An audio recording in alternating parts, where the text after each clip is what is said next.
In Ottawa, 12 mosques got together and are raising over $40,000 for the victims of the fire. In Calgary, a newly arrived Syrian woman named Rita Kanchet saw the footage on the news and was reminded of her own narrow escape from Syria last year. So she took to Facebook and typed in Arabic, "Canadians gave us everything, and now it is time to return the favor." Within hours, Syrians were giving what they could. Knowing how little these newly arrived refugees have, the organizers were blown away by the volunteers and the donations that poured in. One little Syrian boy wanted to donate his toys to the children of Fort McMurray.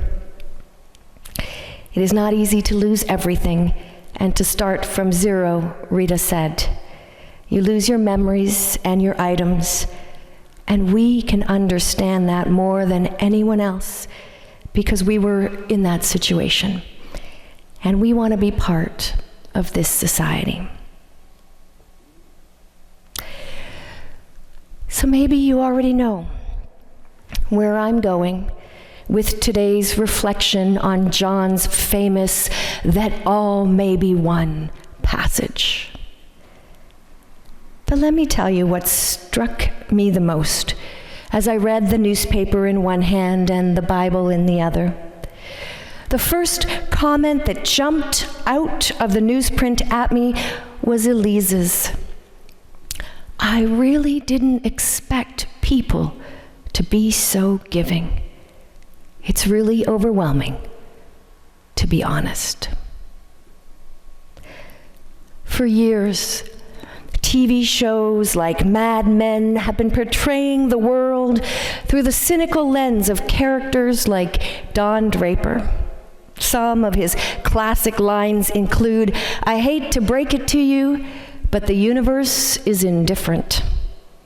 And "what you call love was invented by guys like me to sell nylons." His world, the one that many of us fear is more real than Christ's world, believes in the survival of the smooth-talking backstabber. It's the world of scarcity where guiding principle is competition, not cooperation or compassion. And in this world, it is indeed surprising to discover that teachers would risk their lives for students, that Muslims in Ottawa would raise donations for Christians and atheists in Fort McMurray, that Syrian refugees would give their last $5 to a stranger. But the world doesn't belong to Don Draper. It belongs to Christ. 2,000 years ago, on the eve of his death, Jesus sat with his disciples in a small upper room and prayed for unity. He prayed for his disciples, and he prayed for us. He prayed for the people in Fort McMurray and for the people in the pews on either side of you, and he prayed for you. I ask not only on behalf of those gathered at the table with me, but also on behalf of those who will believe in me through the word. For all who come after, he prayed that we might see ourselves as part of one family and use our individual gifts to benefit all. This is God's world of abundant living and hope. As I read the story about Lisa and the school children, I kept thinking about her comment about fire drills and being prepared. She believed in a world where lives could be saved if we took the time to practice. And I thought about Jesus, who routinely ran kindness drills with his disciples, sending them out in pairs to heal and speak of God's love. He told stories of good Samaritans, of sheep who were kinder than goats, of widows who gave their last mites, of the God who gives everything. He spoke of God's love that pours into us and through us.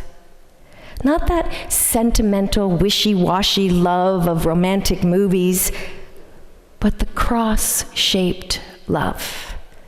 The cross-shaped love of Jesus, who takes his last breath, arms outstretched to the very world that turned away from him.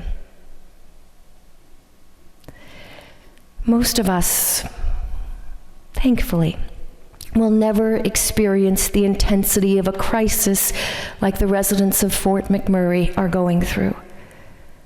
But all of us will come up against moments where decisions must be made to share or hoard, to heal or destroy, to be part of a system that plunders or provides for all. And the question that I have for myself is, when the crisis hits, will I be stunned by generosity or practiced at it? When my spouse's needs cause me inner conflict, will I be Don Draper or Christ?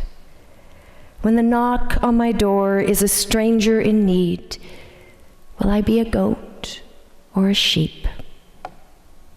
What will I practice in the meantime? Jesus' prayer is that we may endure all challenges that befall us. He prays that we will feel the Spirit's presence to know that whatever facing us at home, at school, at work, with friends, with families, with foes, we are not alone. He prays that we may discover strength in unity. He prays that we will work to find ourselves as close to one another as he feels to God. And then he gives us the tools, like empathy and compassion, to make those prayers come true.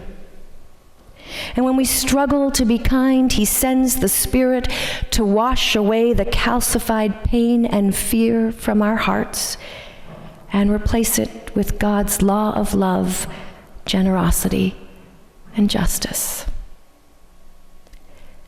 This is God's world, and in it, all may be one. Amen.